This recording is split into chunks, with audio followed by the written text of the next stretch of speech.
Thank you, Paul, and good evening. Welcome, everyone. On the behalf of the entire admissions team, me, Dylan, and Rachel, as well as my colleague, my faculty and staff colleagues, and our special guest tonight, who will be teaching with us starting this spring. It's a real pleasure to have you join us tonight. We're glad you're here, and we're excited that you're here.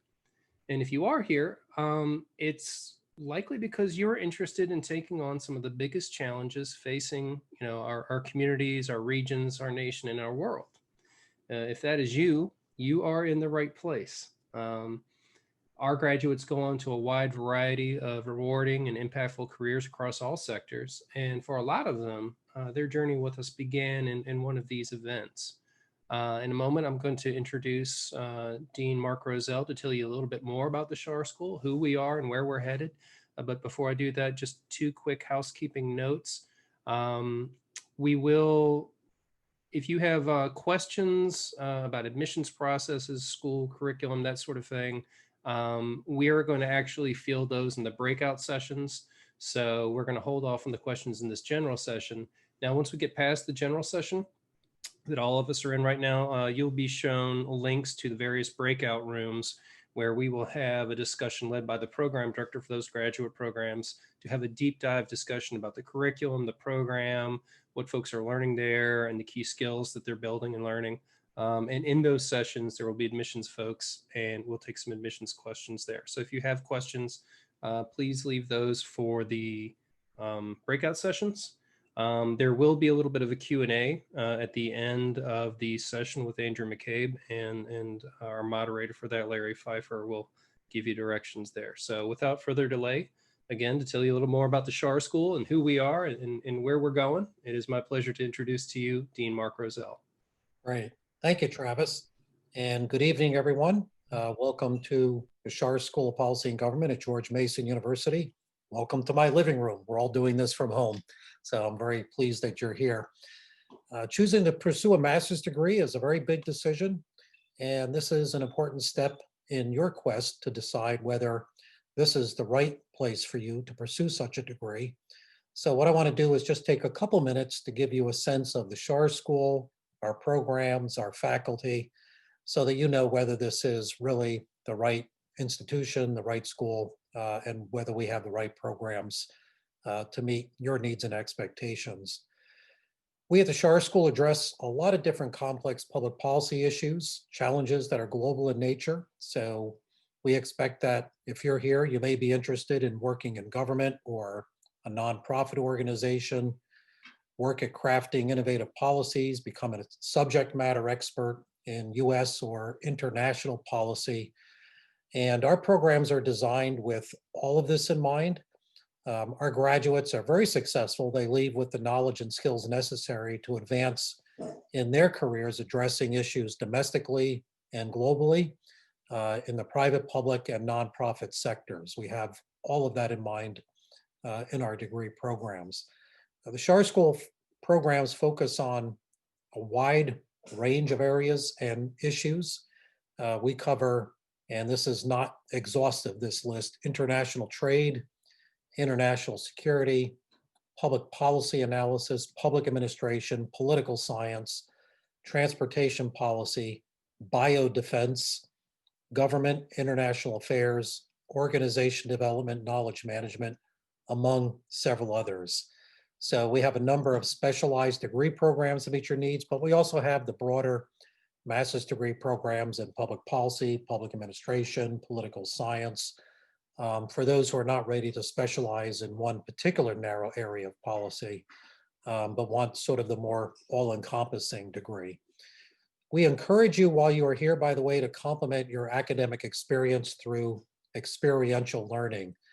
Obviously, this is being done virtually these days, but pre-pandemic, and once we get that vaccine and everybody's back in person at some point next year, we really encourage people to do internships in Washington, D.C., in the Washington community more broadly, capstone work for their programs, and especially our study abroad programs, particularly the short-term study abroad programs, which are designed for our graduate professional students who we know don't have the time, ability to take an entire semester study abroad program. Many of our students are working professionals, they're part-time students, and so their ability to study abroad really is limited in terms of the length of time that they can do so. So we have designed programs specifically in mind with our student body, with short-term study abroad programs, sometimes during school breaks, between semesters, during summer sessions for a week, couple weeks at a time, combined with on-campus or virtual class lessons to complement the study abroad component. And I think one of the great things about our study abroad programs is that they are not merely academic tourism that you find at many other institutions, but really rigorous, legitimate 3 credit hours courses that our students, many consider life-changing, some of the best experiences that they've had in their graduate programs. The Schar School enrolls about 2,000 students. So we're kind of like a small college, and about 1/2 of those are in our master's degree professional programs. Many students are already active in the professional world, so this presents you as a classmate with outstanding networking opportunities. And add to this the access of an alumni base of about 16,000 at this point, graduates of the Schar School who are doing all kinds of consequential work in Washington, D.C., around the nation, and around the world. And they also provide a great networking opportunity for you. We're very proud that our alumni are deeply engaged with the Schar School, maintain their relationship with us over time.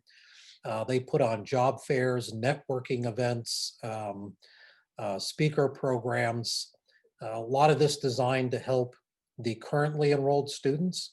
And many of the professional connections that have come out of our programs have resulted from these connections through the Alumni Association that stayed very engaged with the Schar School over time. So to us, it's very meaningful that somebody graduates and they want to keep coming back to help the school, that they feel some sense of community in the Schar School and desire to give back, which means they want to do more than just put the diploma on the wall and get their degree, but they want to stay deeply involved with the school over time. And we've been hailed by the university as having among the best, if not the best, most active alumni association at the university, and we're quite proud of that. As a part of the Schar School of Policy and Government, you're also going to have access to about 90 dedicated full-time faculty members. And the faculty, of course, are the cornerstone of any graduate student experience, and our faculty, in my opinion, are among the best that you will find anywhere. The great thing about our faculty here is that they represent a wide range of disciplines: political science, economics, sociology, history, education, geography, business, international relations. The list goes on and on. They study the intersection of public policy issues and problems with regard to different disciplinary perspectives, but they also bring a great deal of practical research, many of them do, to the classroom. We not only have a large number of traditional academics, scholars with impressive publications and a great deal of reputation in their fields of academic studies, but also a number of individuals who have worked at the highest levels of government, both nationally and state and local. We have faculty who have been officers of major national and international organizations, who have headed federal agencies, served as advisors to foreign governments, worked as consultants to business, have been a part of all the major think tanks in Washington, D.C., and former members of Congress, the House of Delegates, former ambassadors, the list goes on and on. And we hear from our students that they deeply appreciate having access to these very high-level experienced professionals, as we know many of our master's students are very interested in pursuing professional careers and making those kinds of connections. So you're going to hear tonight directly from faculty who are teaching in our programs during the breakout sessions. That'll be the most important part of this evening's program. And finally, let me say the master's student experience is shaped considerably by the advising and professional development support that students receive as they navigate their programs. We've made a very substantial investment in the tailored academic support and career services for students in the Schar School of Policy and Government. So should you decide to come here, please utilize them. They're here to help you. I came here in 2004. I just got my 15-year pin from George Mason University for my service for that period of time. And when I came here, many of the staff who are working now in the Schar School were there when I joined that long ago. So they're very, very experienced. They're very committed, very loyal to this place, and very student focused. So there's a saying at George Mason University, our students come first, and we do take that very seriously. So let me wish you all the best as you make this decision to advance your education. I hope post-pandemic to see many of you back on campus as a student at the Schar School. And before that, I hope we can have some virtual opportunities to meet each other. So if at any time you have any questions about our programs here, feel free to reach out to me, reach out to Travis, reach out to program directors in your field, reach out to the student services staff. There will always be somebody who's willing to reply to you and give you the help that you need. Thank you. And now I turn to Rachel Bonani, who is going to take the program from here. Rachel. Thank you, Dean Rozelle. Thank you again to everyone for coming tonight. We are excited to have you here.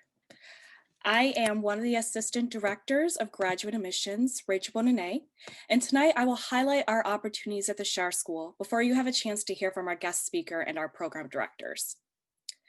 Our goal in the Schar School is not only to provide you a quality education, but a practical one as well to assist you with your academic and professional goals. At the Schar School, we offer 8 master's and 10 certificate programs, which focus in security and also policy and public service. While on your academic journey, what you'll want to do is take advantage of academic opportunities and co-curriculars offered outside of the classroom. To enrich your program experience, you'll have access to short-term study abroad, internships, and capstones. As Dean Rozelle mentioned, study abroad provides you with hands-on political experience and the opportunity to network with political leaders, academics, business executives, and other students at the Schar School. Just to name a few, in the past, we have been to Cuba, Croatia, and Mexico. As part of the curriculum, internships and capstones will provide you the opportunity to apply and show the practical skills you have learned at the Schar School to future employers. Through these projects, you will have the opportunity to demonstrate your work and ability beyond the grade you earned in the class. Back inside the classroom, our students have access to a broad range of electives, a sampling of which is showed on the slide right here. At Schar, we are one of the largest combined international and public affairs schools in the country, and yet we have made a commitment to small class sizes. One of the benefits of our size and having both general and specialized programs is the large number and variety of electives we offer our students every semester. This gives our students a distinct advantage that farther than they're going to find elsewhere. So they can specialize and focus their degree in a way they want to. We are organized under a professional school model, and this means that the Schar School has a dedicated advising and career staff that will help you not only take the next professional step in your program and field, but any future steps as well. We understand and recognize that both our part-time and full-time students are juggling a large amount of responsibilities. Our advising team can assist with helping you create an academic plan for courses and sequences to make sure that you get the biggest value out of your electives and degree. This team offers academic support for course planning and will help you balance your academic career and other personal responsibilities. Our classes are also held in the afternoon and early evening once a week for 3 hours. So our students are able to balance course, campus life, and personal life. Additionally, we want students to get both academic fulfillment and personal enrichment from the Schar School, and our graduate student life allows for this. So if you're interested in getting involved in student organizations, workshops, and guest lectures, these opportunities are available to you at the Schar School. The other part of our professional school model is our career development services team. This team works exclusively with graduate students at the Schar School to help them take the next steps in their career and the steps after that too. This team offers workshops and are available for advising appointments to review resumes, can give advice for salary negotiations, and offer mock interviews. This team also sponsors a variety of programming throughout the year to include the Professional Development Planning Seminar. This seminar is made up of a cohort of new and early career students who work closely with the staff to polish their skills. Our career team also sponsors a variety of networking opportunities throughout the year, including a large, well-attended career fair, which is attended by both public and private sector employers. Keep in mind, these services follow you throughout your career and remain available to our Schar School alumni. Speaking of our alumni, as you can see from this breakdown, our Schar School graduates go on to a full range of opportunities. Our graduates show a strong representation from not only federal government careers, but careers in the private, public, and international sectors and nonprofit sectors. As a Schar School graduate, you will have a number of opportunities available to you, and you will not be locked into any one sector. Part of the reason our students are so successful is because of that advising and career staff who are available to you every step of the way, including post-graduation, to provide support. And we hope to have you included as part of our alumni soon. So at this time, I'm going to hand off to Larry Pfeiffer, our director of the Hayden Center, who will introduce himself and our guest speaker and moderate the next section. Thank you so much, Larry. Hey, thank you very much, Rachel, and welcome everyone. Glad to have you all here. I think you've heard a lot of great stuff about all the opportunities the school presents. One opportunity the school presents that I'm directly involved with is the Michael V. Hayden Center for Intelligence, Policy, and International Security. It's an organization founded by General Michael Hayden, a former CIA and NSA director, just over 3 years ago.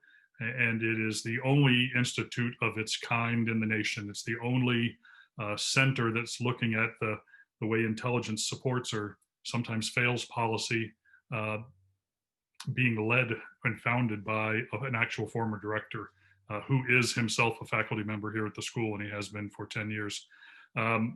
So very excited to be here. We normally do our events in person in large auditoriums with lots of people. And we have free food and free soft drinks and wine and beer for those who can drink it. And but unfortunately during COVID, we've gone virtual like everybody else. If you're interested in the Hayden Center, we do have, we're all over social media, particularly Twitter, Facebook, LinkedIn, and then we have a great YouTube channel where you may find of interest all the different events we've done over the last 3 years. Today, we're going to spend a little bit of time talking to our newest Schar School faculty member, Andrew McCabe. Andrew, you're more than welcome to pop on the screen here if you'd like at this point. Andrew, I'm going to call him Andy because that's how I know him. Andy, most of you know Andy as the acting director of the FBI from March to August of 2017. He had been the deputy director of the FBI beginning in February 2016. There's a lot of drama and controversy that surrounded the time that he chose to be in those positions. So we may touch a little bit on that today. Some of you may know Andy because he was that character played by Michael Kelly on that little Comey miniseries that was on TV a month or so ago.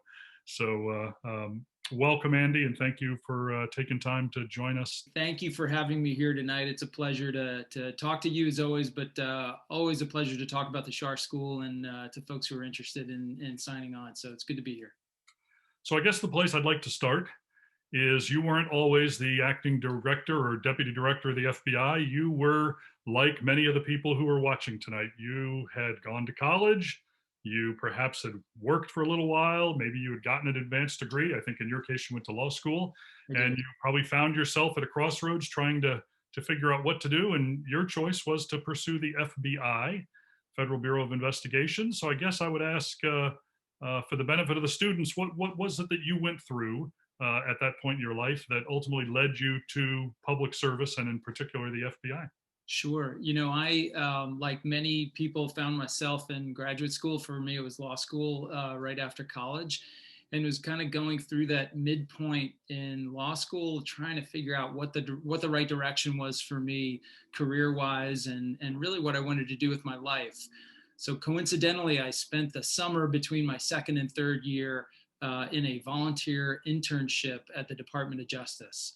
And all summer worked on a big political corruption case and spent spent hours and hours and hours reading the reports written by FBI agents as they had gone through this investigation, and sat down with victims and witnesses and all kinds of folks that they had talked to.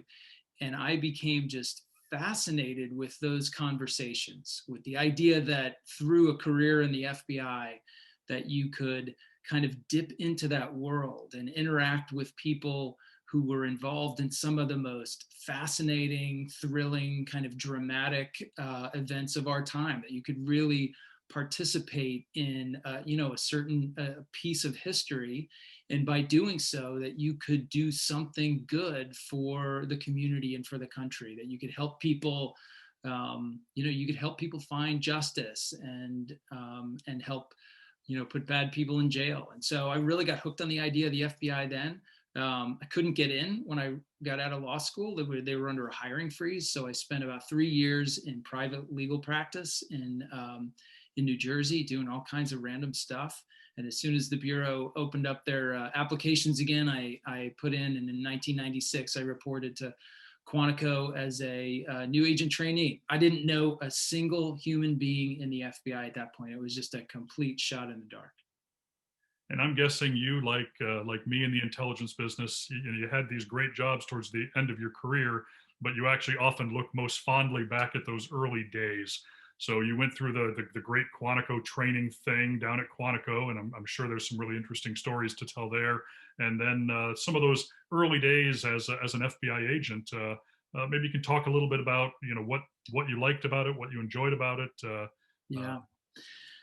And I would say that at every point in my career, I think I had the best job with my first job in the FBI as a case agent. My office of first assignment was New York City, and I was on a squad that did Russian organized crime. Really from the very beginnings of major Russian organized crime, activity in New York, and it was just absolutely awesome. I mean, you were really limited only by your own energy level and imagination. Our squad, we were the only Russian organized crime squad in New York, and we worked everything from violent crimes to narcotics to really high level kind of esoteric financial frauds, bank frauds, insurance frauds, things like that. And so really just learning the job, what it means to be an agent, what it means to represent the United States government every day, figuring it out on the street, meeting people, convincing victims to become informants and sources of information, learning how to build those relationships of trust that are absolutely essential in every fundamental personal interaction you have, convincing people that you will protect them, you'll treat them with respect and dignity and do the right thing at the end of the day. And based on that trust, they agree to put themselves, their lives oftentimes in your hands. So those first few informants, wiring people up and sending them into meetings and, just doing all that great agent work, and then, arresting and helping to prosecute folks. So it was just a great, great experience. It's how I learned the fundamentals of everything else I would ever do in every job I went on to have for the rest of my career. And just to be clear, there wasn't like a Democrat cadre and a Republican cadre of officers, correct? Apolitical.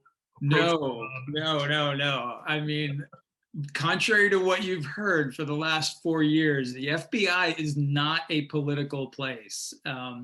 People have whatever their political beliefs are. And, honestly, like you would hope that people have political beliefs and are engaged in a personal way and voting and supporting the candidates they prefer. But people do not talk about that stuff at work. I mean, I think that's generally true of the federal government. We the professional employees of the federal government keep that stuff at home. You keep it out of your work.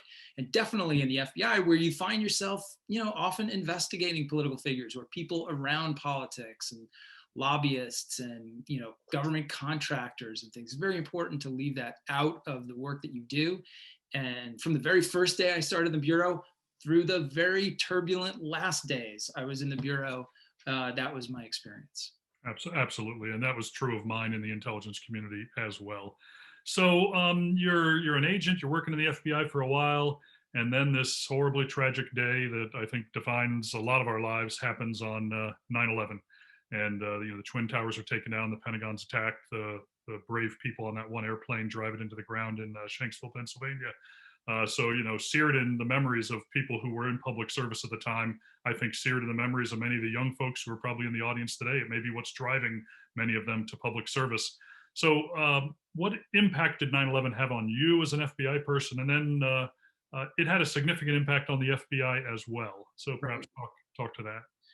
Yes, it was, I see 9/11 probably in the same way that you do, as kind of our generation's, moment of national unity, like much in the same way the greatest generation rallied around the armed forces after the attack on Pearl Harbor. There's all kinds of examples you can point to, but for us, for me anyway, it was really 9/11. So I was doing criminal work in New York when we were attacked. And I was also a member of the New York City FBI office SWAT team at the time. So we were immediately detailed out to do sort of a protective duty around we had to reconstitute our office in a garage about 10 blocks north of where the office was actually located, because that whole area was, was completely contaminated with debris from the towers. And so we ended up spending months just standing guard over the new office and kind of, just nerves on edge. With several times a day, we'd get reports that, a gasoline tanker truck had broken the blockade at the George Washington Bridge and was screaming down the West Side Highway headed to our office, all of which turned out to be false. But there were many moments there where we thought we were going to be in the next round of the attack. But I think working the case and being so close to all that activity really changed the way I thought about the work that I would do in the Bureau. So I continued on the squad I was on, but I thought at some point I need to get into national security work. So fortunately in 2006, I left New York and came down to headquarters and started doing exclusively really national security work from that point on, mostly counterterrorism work.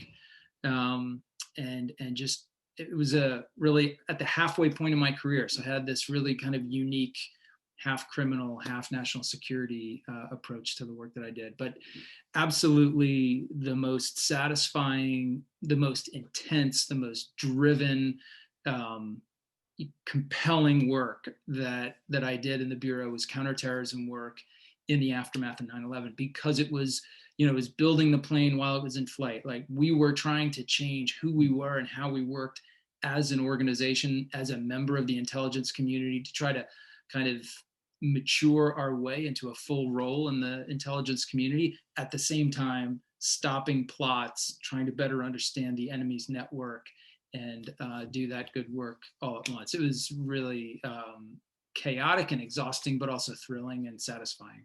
Yeah, really, I think of all the institutions in national security after 9/11 that had to go through a significant amount of change while also fighting the war on our own turf. You'd have to say it was the FBI. And then the other thing a lot of folks don't realize is, we've not had another major attack here in the United States, and that's not just dumb luck. It's not because the terrorists thought, well, we did it once, we're fine.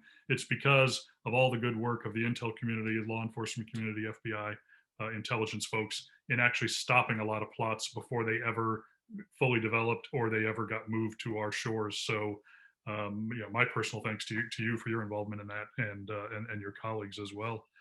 All right, so you move forward. You did a lot of great work in terrorism. You ultimately were leading the Washington Field Office. You led the National Security Branch at the FBI. You then find yourself ascending to one of the great jobs, helping to lead all these great men and women you were working side by side with as the Deputy Director at FBI, but you chose a very auspicious time to do it. You come on board right as we're heading into the throes of investigating not one, but two presidential candidates.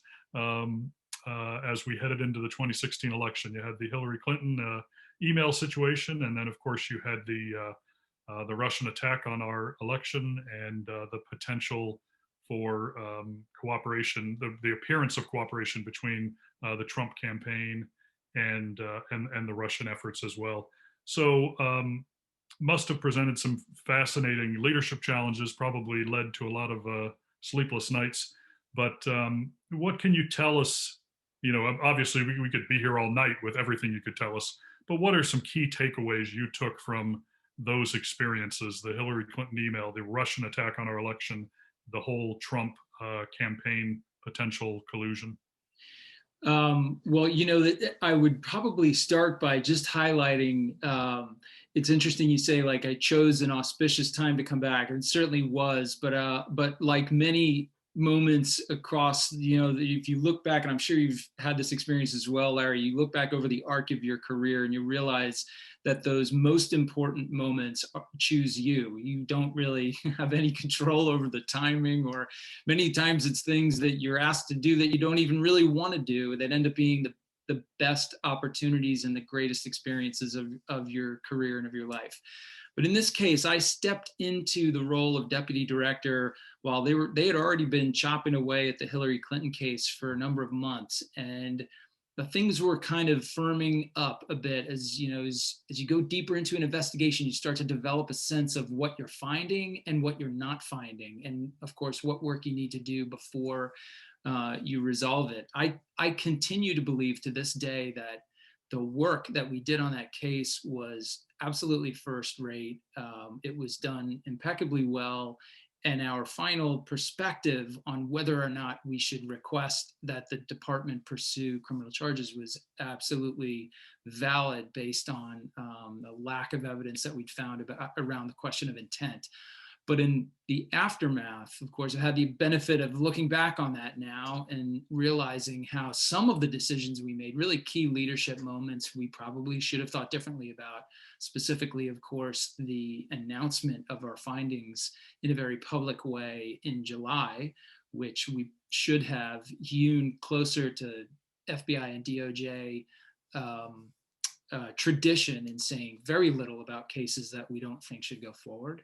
And then, of course, there was the monumental decision by Jim Comey in November to inform Congress that we'd reopen the case to resolve the issues around Anthony Weiner's laptop. I was not involved in that decision at the time for other reasons, but it's one that I felt very strongly we shouldn't do. And I think, you know, as we all know now, that was an unfortunate step that probably tripped us into a lot of places that we, quite frankly, never wanted to be, had an influence on an election that we never wanted to have. But nonetheless, I was able to bring some of those experiences and that recently learned wisdom into the choices we made around the Crossfire Hurricane investigation, which was our investigation of potential Russian involvement with the Trump campaign. And specifically, some of those things I learned in the Clinton case made me believe very strongly that we absolutely needed to bring in a special counsel to take the Crossfire Hurricane out of the FBI and put it in the hands of an independent, universally respected prosecutor who would have the resources and the FBI tools at his disposal to decide how and where and when that investigation should move forward, but should be outside the normal FBI chain of command. I think if they had made that decision at the very earliest stages of the Clinton email case, things might have turned out very differently. But this is all hindsight. It's got the perfection of being 2020. In the heat of battle, confronting just head-splitting issues about not just whether or not classified information traversed an email network, or just the perennial question of what are the Russians trying to do to us on the political side. We were stumbling across fundamental issues about how political candidates for the presidency would handle information and opportunities, and really trying to answer questions that I don't think anyone in the FBI has ever had to think through.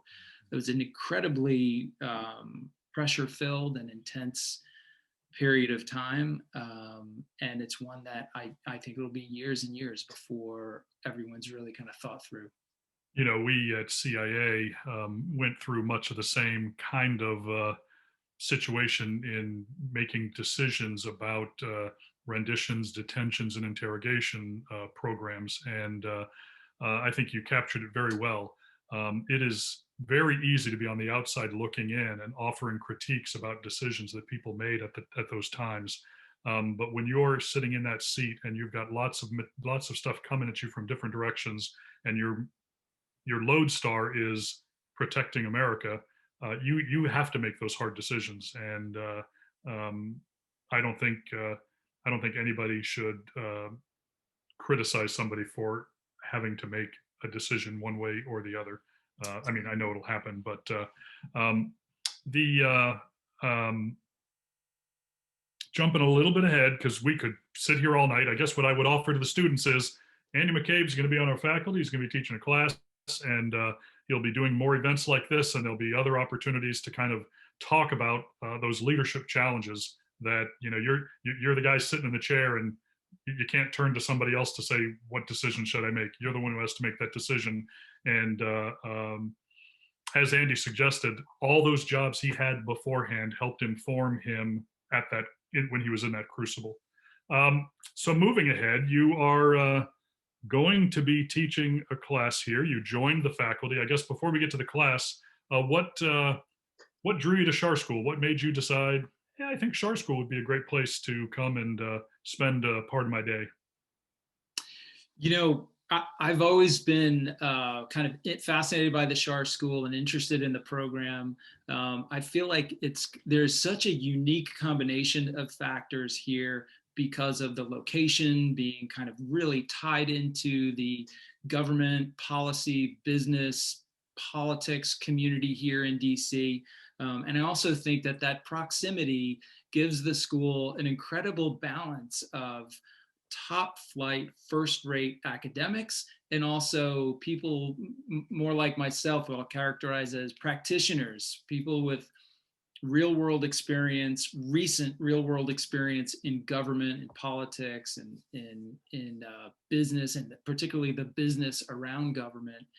So I think it's just a unique opportunity for students to really see, to take those concepts and those things that you're learning and see how people have applied them very recently in timely kind of newsworthy events that we can all relate to. So I just think it's a great place to be as a student and as a new professor. It's just an outstanding opportunity for me to really learn from some incredibly smart, incredibly highly thought of leaders in the field, to interact with some old colleagues from work, some folks that maybe last saw sitting around the sit room in the DC or in the White House. So it's just a great combination of community experience, academic excellence. It's a combination that I think is hard to beat. Yeah, I would agree with you. It's what drew, I think, General Hayden here 10 years ago, and it's what drew me here to help him set up the Hayden Center and run it.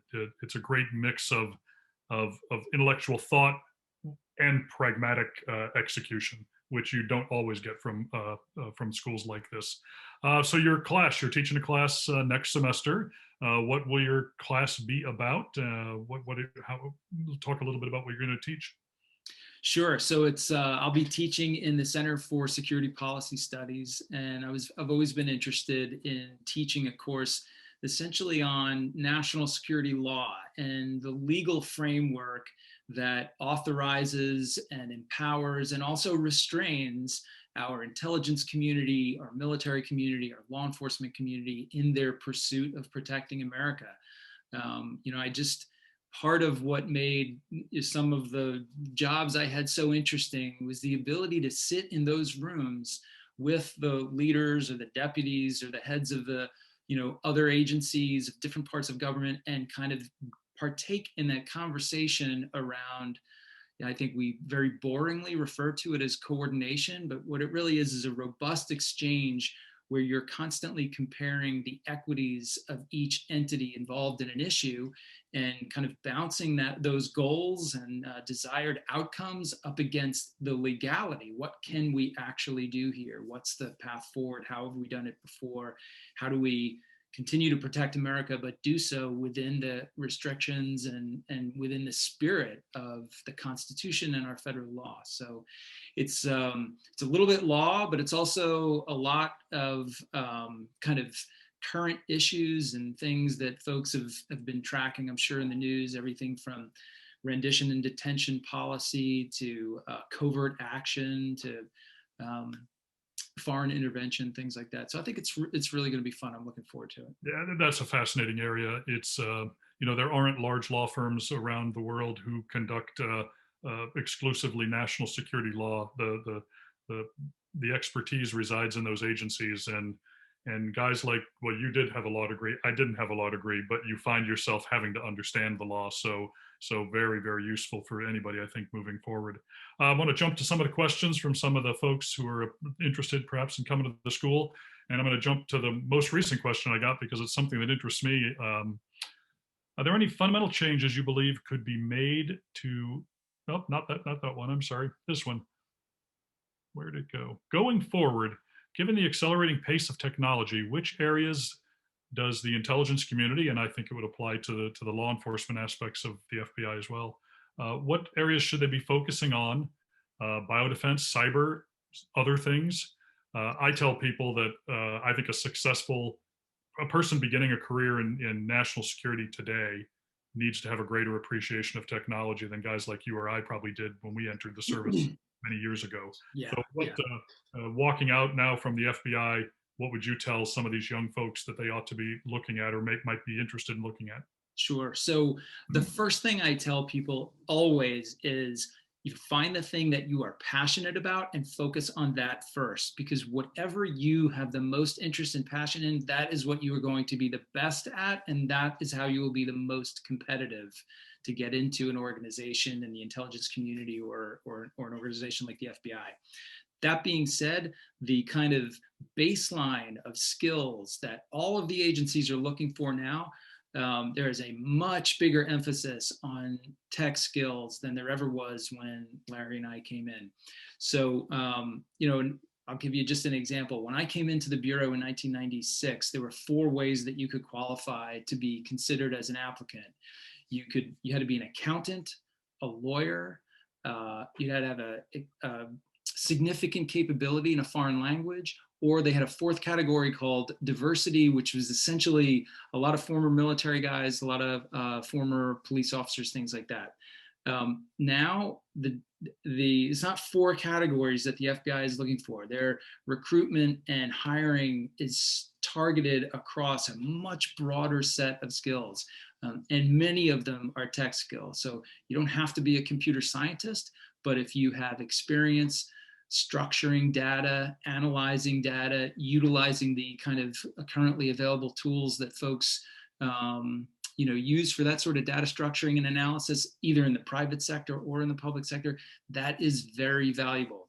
Cyber has become it is both a threat and an instrumentality in the FBI, and it is the thing that links all of the work that we do. So 10 years ago, if you were working a criminal case and it developed kind of a big data cyber aspect to it, you could go to one of your friends in cyber and ask for their help.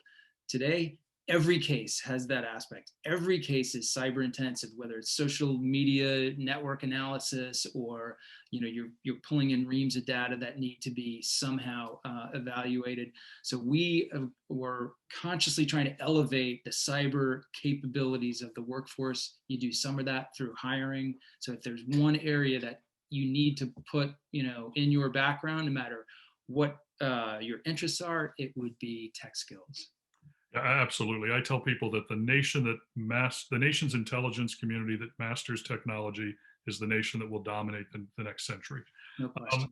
If the staff will indulge me, I think we've got a good number of questions, a nice handful of questions here. Maybe we can go a few minutes past our time here and ask a few more.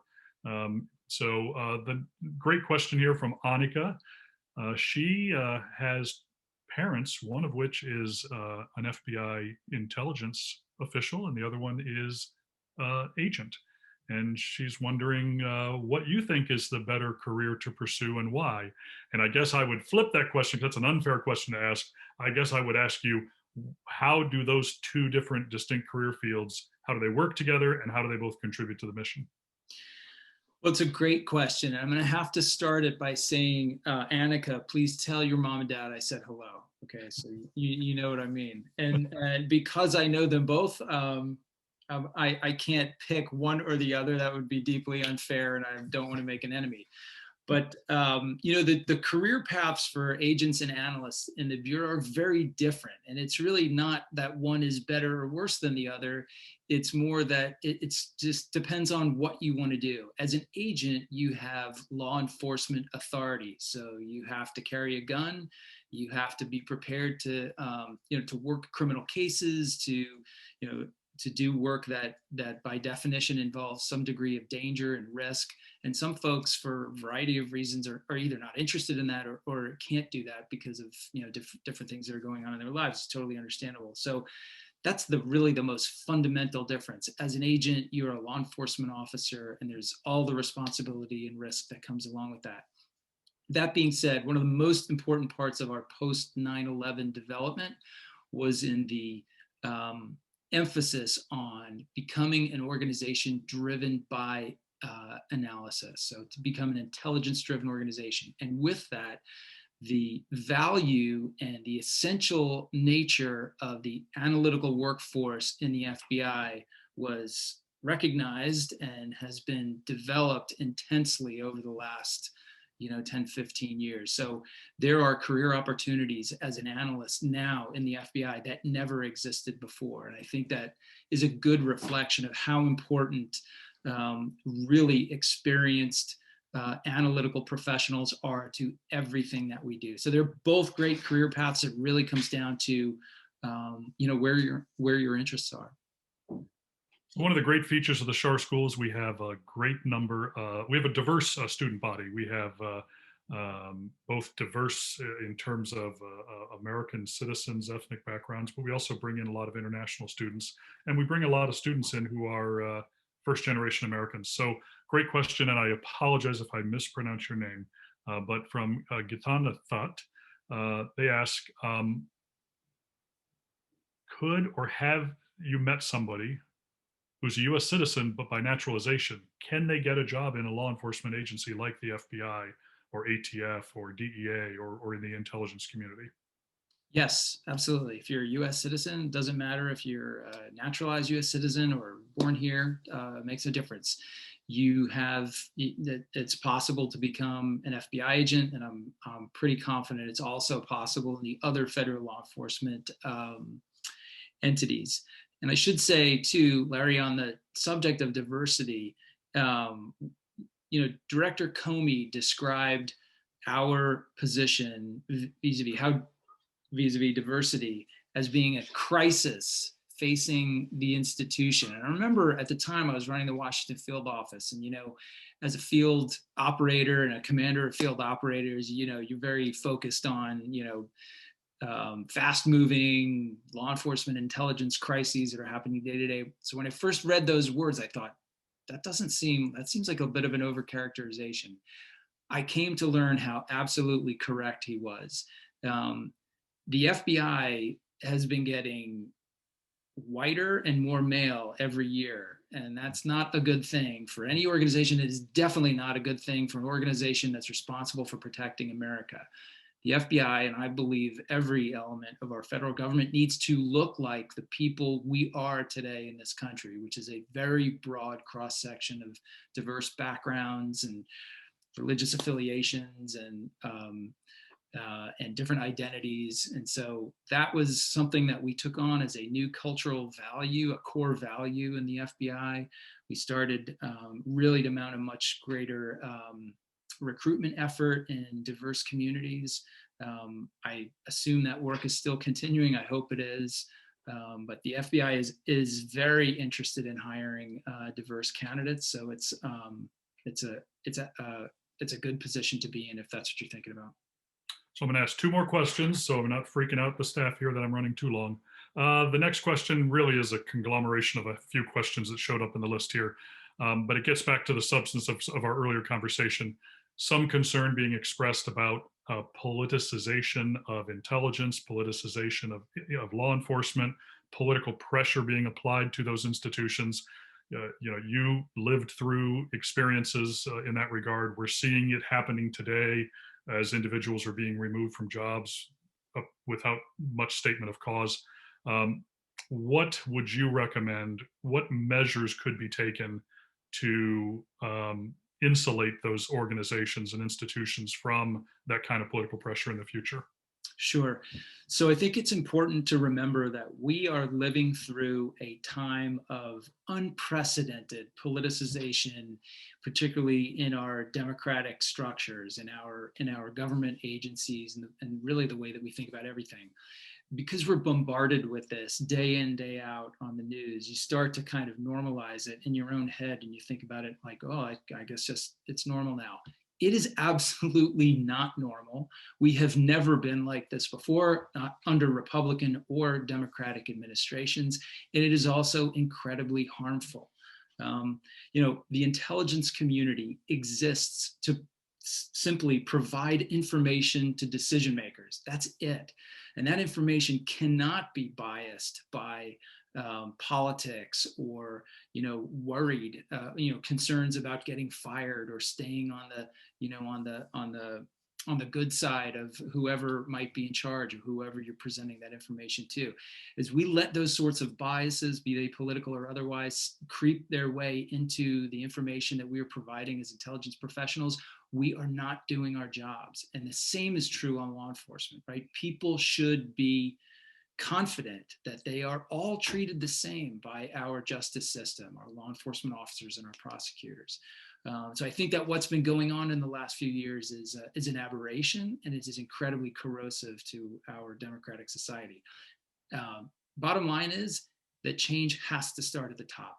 It has to begin with transparent, forward-leaning leadership that values an independent intelligence community, that trusts an independent professional intelligence community, that values fairness, which means both the execution and the appearance of fairness in our criminal justice system. And when we have leadership that very clearly acknowledges the importance of that and lives by those norms that we've all embraced for so many years, I think we'll start to kind of restore the balance that we've lost over the last few years. So I am very concerned about it and hopeful that with leadership changes, we'll start to chart a different course.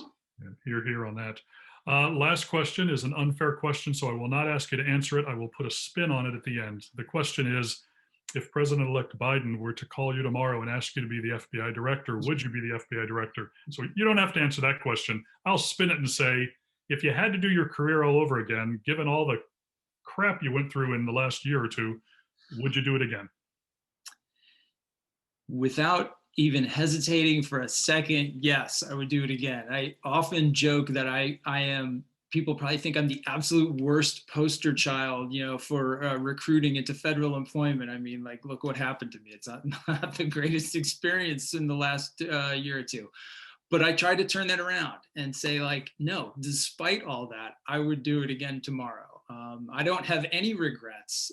In fact, I'm so honored and so blessed to have been able to have had this career, to have been able to serve in so many different roles and see really the majesty of our democracy and our system at work, and in the small role that I played in it.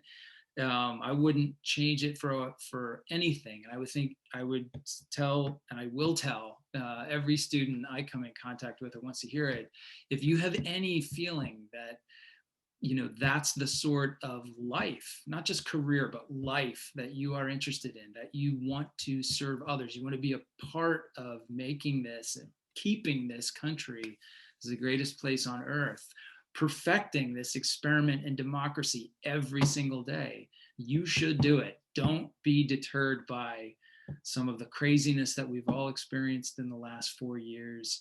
it is still a wondrous and incredibly satisfying and righteous thing to do. It's a great way to spend your life. So yeah, I would do it all again in a heartbeat. Great. That's a great way to, I think, end our discussion. Again, the folks who are listening in, some of you have started careers, some of you are thinking about approaching your career. We hope that the discussion tonight has inspired you to do that, but also inspired you to consider the Schar School as a great place to pick up some experience and some knowledge that can then be further applied as you go forward in your career. So with that, I say thank you, Andrew, and turn it back over to Mark and the staff to roll forward with the rest of the evening. Thanks, everybody. Thanks, Larry. Thank Right. you. Thank you, Andy. Thank you, Larry. That was great. All right. So thank you all so much for joining us this evening. We're super excited that you all joined us. So this is the wrapping up portion of this part of the event. And just to let you all know, we've had a ton of great questions today. So please hold on to those questions and please ask them again in your information sessions with our program directors in just a few moments. And please note that the admissions team is more than happy to connect you with any additional people or resources at the Schar School to help you develop and finalize your graduate school plans. And this, of course, includes our faculty members as well as other offices at Mason. And we completely understand that graduate school is a significant decision, and our faculty are more than happy to begin a dialogue with you to take a deeper dive into our programs and the curriculum. And also